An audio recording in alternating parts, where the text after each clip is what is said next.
When it comes to resume formats, a practical one beats a fancy one to land more interviews. The resume you send an employer is your one chance to make a great first impression. As your career highlight reel, it shows off your true skills. We'll look at resume formats and how to set yours up so that it makes a great first impression. I'm Jen with the Career Force. We help smart, career-minded professionals stand out in today's job market. We cover all things related to career, from resumes to interviews to negotiating your salary. Check out our new videos each week or subscribe and turn on notifications so you find out when a new video is posted. When it comes to resume format, the most basic guideline is how long to make your resume. It's incredibly common for people to make their resumes either way too long or too short, but usually it's too long. Recruiters spend an average of 6 seconds looking at each resume before they determine whether they want to read more or if you're not the right candidate for the job. So you really want to keep their interest. How long should your resume be? If you have less than 5 years of career experience, stick to 1 page. You should be able to summarize all the important points within that page.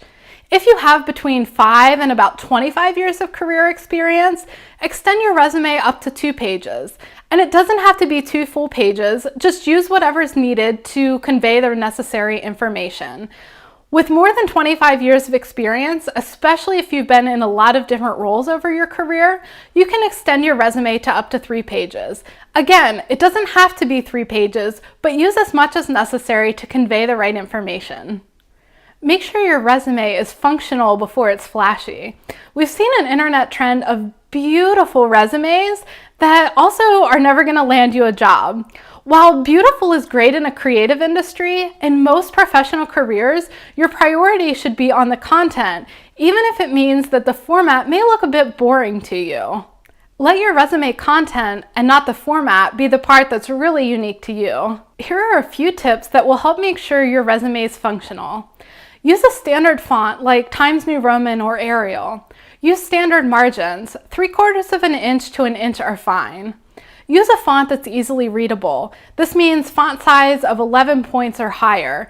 Anything smaller gets a little difficult to read, so don't try to game the system by putting a 5-point font just so you can fit more information on the page. Don't just use acronyms alone. Anytime you put an acronym on your resume, also include the words written out. This makes sure that whichever way the applicant tracking system is set up, your resume is identified as a match. Arguably, the most important part of any resume is optimizing it for applicant tracking systems. If you're not sure what they are, I've linked to a recent video that'll explain everything you need to know. Are you in the middle of editing your resume and coming up with some specific questions? Leave them in the comments below and I'll be sure to respond. Your resume should be free of errors and clearly communicate your strengths. This means check for punctuation, grammar, and spelling errors. In theory, you have an unlimited amount of time to perfect your resume before you submit it for a job. So if employers see spelling, punctuation, grammatical errors, they may wonder if you'll experience even more issues once you're in the job and you're under the pressure of a tight deadline. If you don't feel comfortable editing your resume yourself and you want some help, check out the link below to find out more about our resume services. If you want more insights to help you with your resume, interview, and salary negotiation, check out the link below for our guide on landing your next job. Thanks so much for watching. I'll see you in the next video.